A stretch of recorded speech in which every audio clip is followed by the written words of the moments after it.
विश्वकर्माने सुंदर अशा प्रकारचं घर बांधलं, श्रीमंती करून दिली. एवढं ऐकले. ऐकतात तेवढ्यामध्ये भगवान तारके होऊन सुदामाच्या समोर प्रगट झाले. सुदामाने भगवंताचं मंगळ पकडलं आणि म्हणायला लागले, देवा अरे माझ्या अंगावर फाटके कपडे, तुझे कपडे माझ्या अंगावर ठेवला नाहीस आणि मला पुन्हा फाटके दिलास. भगवान थोडे हसले, म्हणजे सुदामा तू विसरलास काय? म्हणजे काय देवा, माझ्या अगदी हिश्यातले हरभरे तू खाल्लास, गुरु माऊलीला दिलेले हरभरे मला दिलेले तू खाल्लास, मग सुशीलेने 8 दिवसाचे लेकर उपवाशी टाकून माझ्यासाठी मागून आणून मला पाठवले, मी कोणाला देऊ? गप्प झाले. कोणी बोलत सुदाम देवाने चूक होऊन गेली. म्हणजे देवा तो नाव नाही मला, म्हणून आतापर्यंत तू दारिद्र्य बोलास.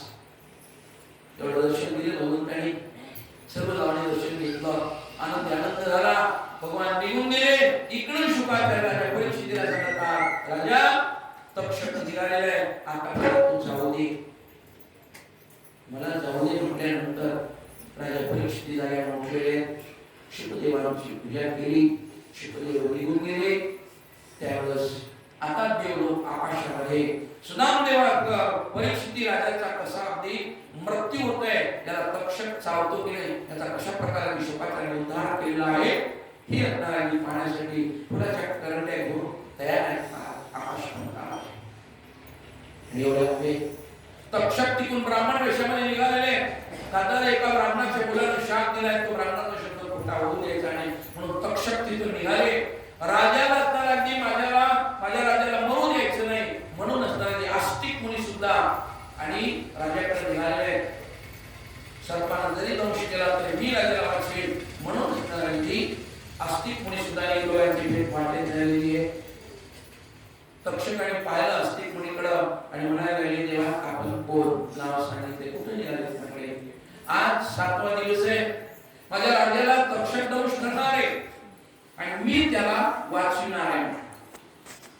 तक्षकाला वाटतं बापरे, त्या श्रेणीने दिलेला शाप खोटा ठरेल, राजा जर वाचला नाही मग काय करावं? परीक्षा म्हणजे आपण आस्तिकाचे म्हणजे तुम्हाला काय येतंय? म्हणजे मेलेला माणूस मला जिवंत करता येते. तक्षक किती चवद्या. तक्षक ब्राह्मण वेशामध्ये ते म्हणायला लागले की हे जे ओलं बोटाचं झाड आहे ना, याच्या मी खाली मुळीला चावा होतो, हे झाड अख्खं जळून जाईल, मला तुम्ही पूर्वीसारखं करून द्या. तर आस्तिक म्हणायला लागले काय हरकत नाही. तक्षकानं पटकन सापाचं उदाहरण केलं आणि त्या झाडाच्या मुळाचा चावा घेतला.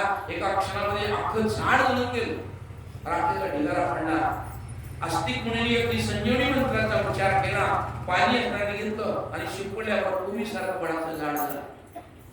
तक्षकाने त्यांच्या पायावर डोकं ठेवलं, म्हणायला लागले तुम्ही ब्राह्मण, मी ब्राह्मण, शाप देणारा ब्राह्मण, मग जातीसाठी माती खावं लागते म्हणून.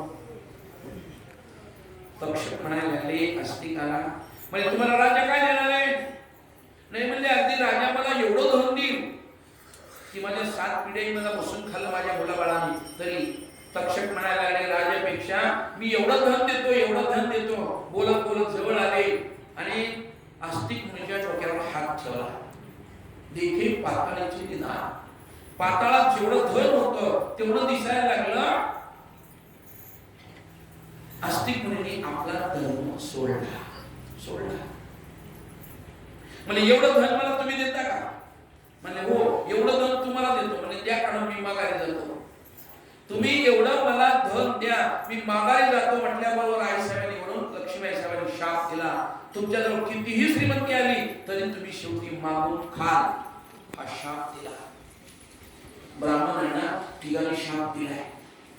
एकदा दुर्वासाने शाप दिला, एकदा आता लक्ष्मी साहेबांनी शाप दिला आणि तिसरा शाप दिला तो नंदीनं दक्ष राजाच्या यज्ञामध्ये ब्राह्मणाला नंदीने शाप दिलेला आहे. त्या तिघांचा शाप आहे. आजही पाहतोय कितीही ब्राह्मणांना दक्षिणा दिली तरी म्हणतात मला एवढंच करा. मागे कशा आई साहेबांचा शब्द खाती तो शाप आहे याप्रमाणे. आणि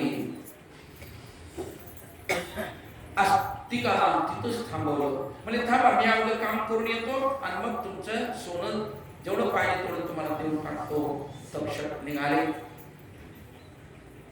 शुकाचार्य निघून गेल्यानंतर राजा परीक्षितीनं आसन मांडलेलं आहे, पद्मासनात बसलेले, समाधी लावलेले, सूक्ष्म देह निघून गेलेला होता, आता फक्त उरलेला होता पार्थिव देह. जसं आपण ते जीव गेल्यावर त्याला स्नान घालतो, त्याची आरती करतो, भिंतीला बसवतो का नाही, तशा प्रकारे राजा परीक्षिती बसलेला होता. एवढ्यामध्ये तक्षक आलेले ब्राह्मण वेशामध्ये. आता ब्राह्मणाला परीक्षितीला भेटायचे म्हटल्यानंतर कुणी त्यांना रोखलं नाही. समोर आले तक्षकांनी राजाच्या परीक्षितीच्या देहाकडे पाहिलं. आनंद वाटला, का तर सूक्ष्म देहाला राजा अगोदरच निघून गेलेला होता, आता राहिला तो पार्थिव देह म्हणजे प्रेत राहिले फक्त समोर.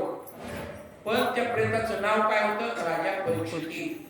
तक्षकांनी दिलेला शाप खरा ठरावा म्हणून पटकन आपलं ब्राह्मणाचं रूप सोडून दिलं, तक्षकाचं रूप धारण केलं आणि त्या राजा परीक्षितीला दंश केल्याबरोबर जसं ते वडाचं झाड जळून गेलं होतं तशा प्रकारे राजाच्या देहाला अग्नी लागला. अग्नी लागल्याबरोबर सर्व देवलोकांनी वरून पुष्पांचा वर्षाव केलाय.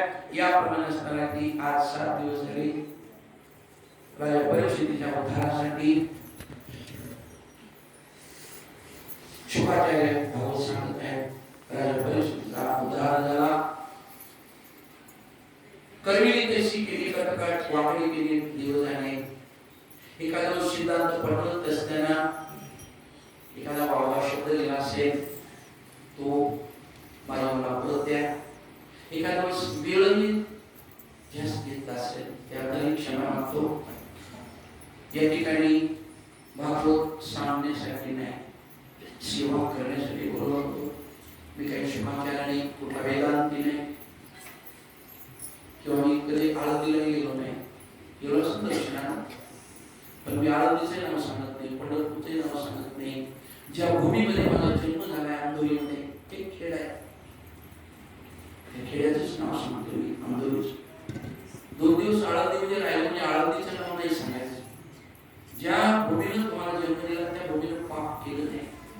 आपली आई कुरूप आहे, काळी आहे, दिसत नाही, तरी पण आपण शेजारची बाई सुंदर झाली मग तिचं नाव सांगू नये, आपल्या आईचंच नाव सांगा. तर सेवेसाठी या ठिकाणी मला बोलावलं होतं. आता सेवा कशी झाली हे मला नाही सांगता येत, म्हणून झालेली सेवा तुम्हा सर्वांच्या चरणी, भगवंताच्या चरणी, पांडुरंग परमात्माच्या चरणी, दादांच्या चरणी समर्पण करून शेवला मी पूर्ण विराम देतो.